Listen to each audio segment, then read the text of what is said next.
Welcome to the debut edition of MTO Vision, the show that's going to be about your comments, your questions, your requests, and anything else I want to talk about. I want to kick things off by talking about Nikki Bella's injury.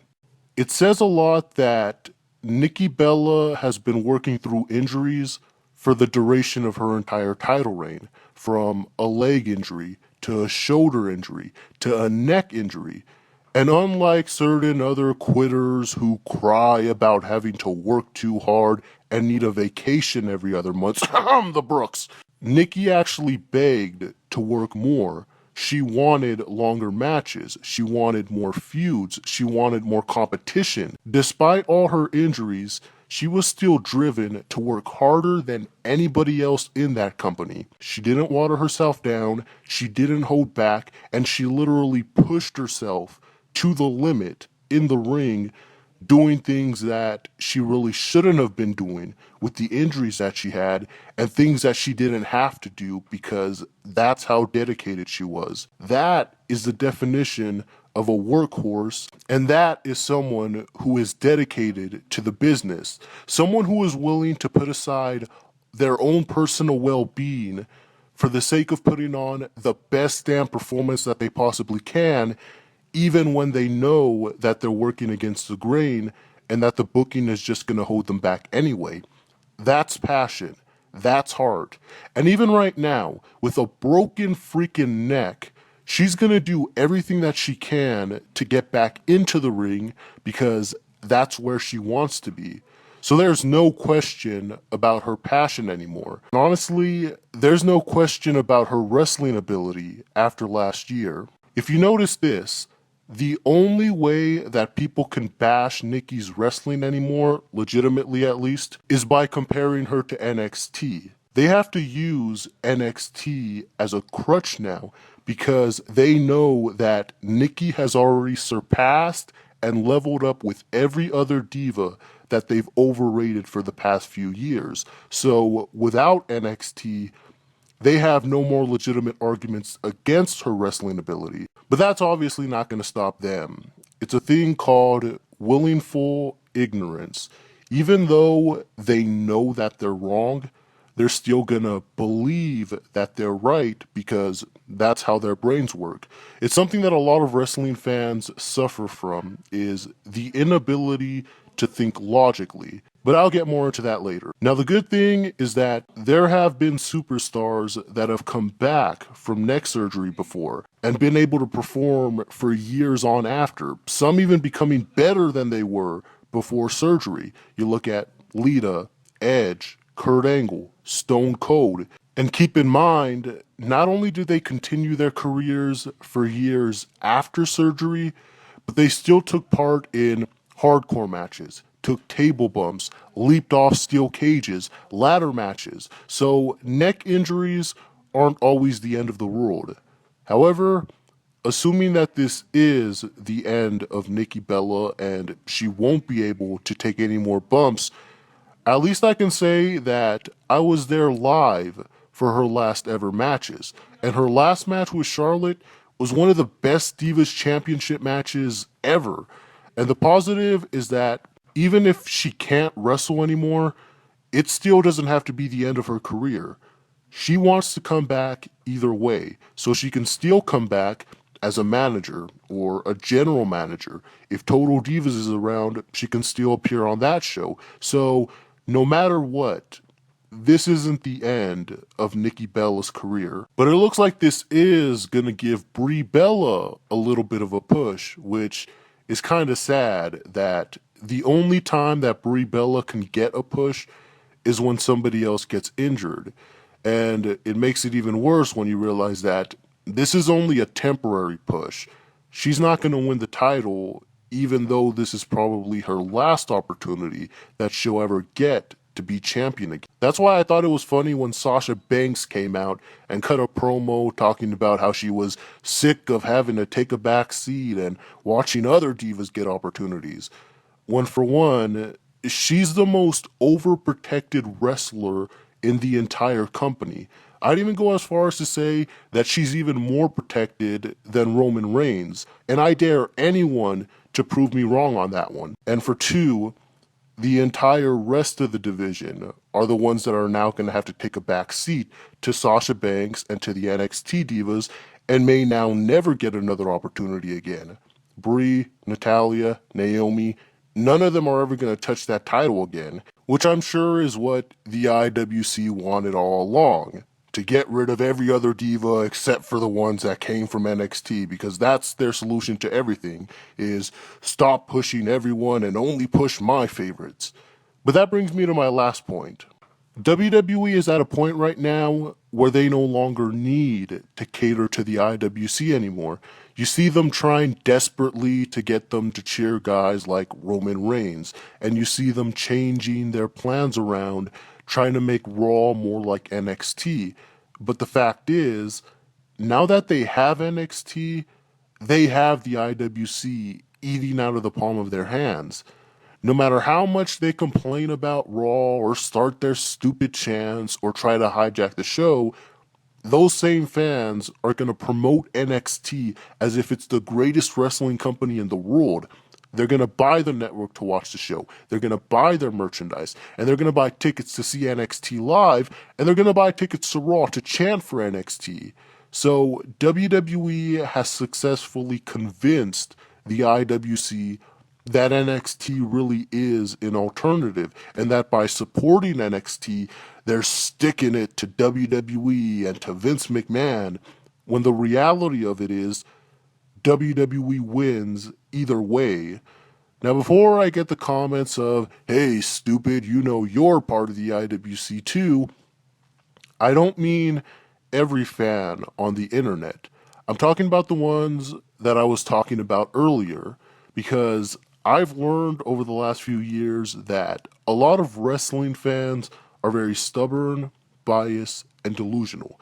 And you see WWE doing things like holding off on the Roman Reigns push for a while because they don't want him to get booed by those fans. They want to make sure that everyone cheers him, when the reality is nothing is going to make those fans like him, because the reason they resent him is because he's in the spot that they want their favorite guy to be in, because they're marks.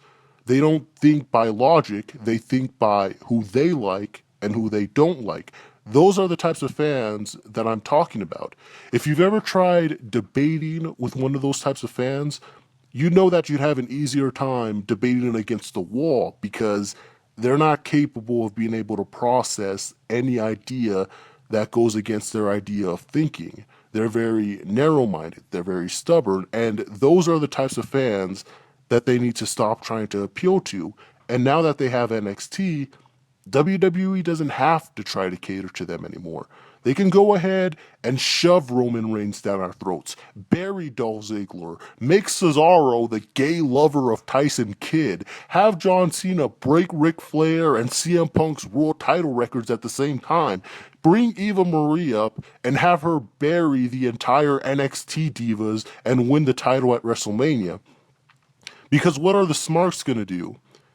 They're going to give all their paychecks to NXT. WWE can't lose with the Smarks anymore. And that's exactly why they shouldn't even try to appeal to them anymore. So that's one of the reasons why I'm hoping that Vince McMahon never gives full control of the company to Triple H, because Vince McMahon knows the difference.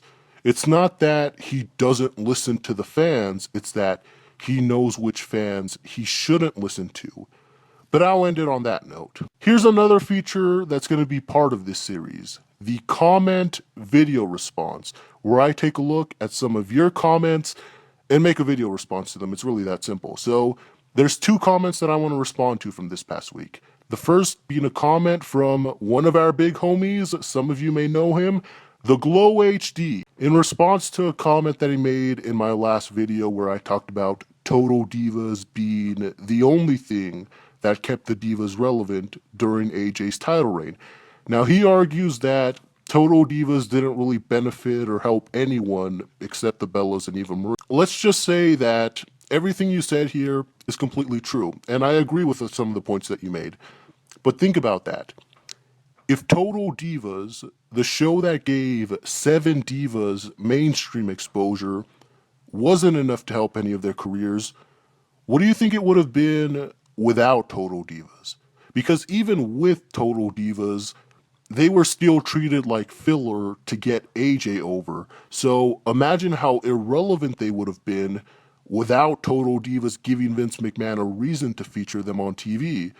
The roster really would have been just AJ versus the world, AJ and the other divas.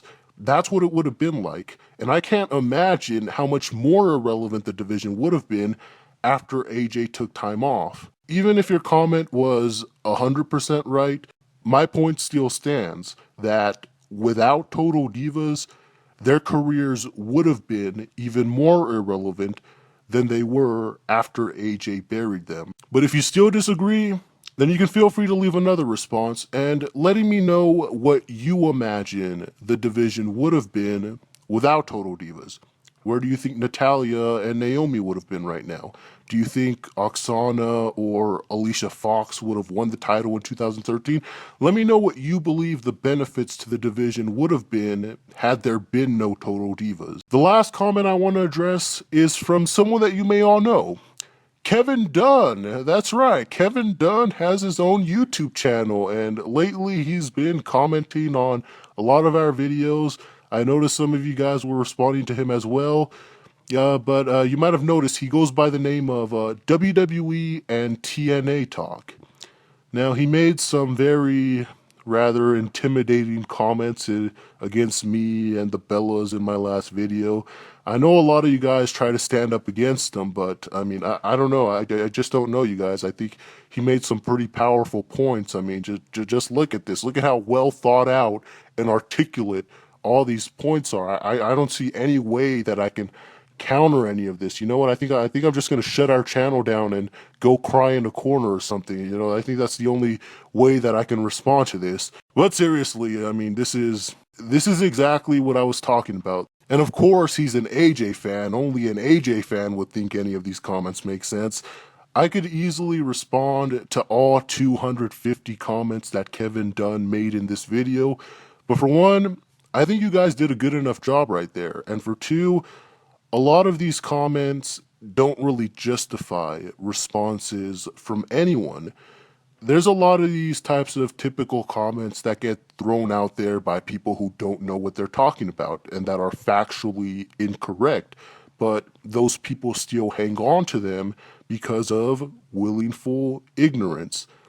These comments are an example of that. But since I'm a huge Kevin Dunn fan and I appreciate that he takes time out of his day to comment on our videos, I'm gonna do him a favor. Omar is going to be joining me and we are going to make a video response to a video that Kevin Dunn made talking about AJ and Nikki Bella's title reign.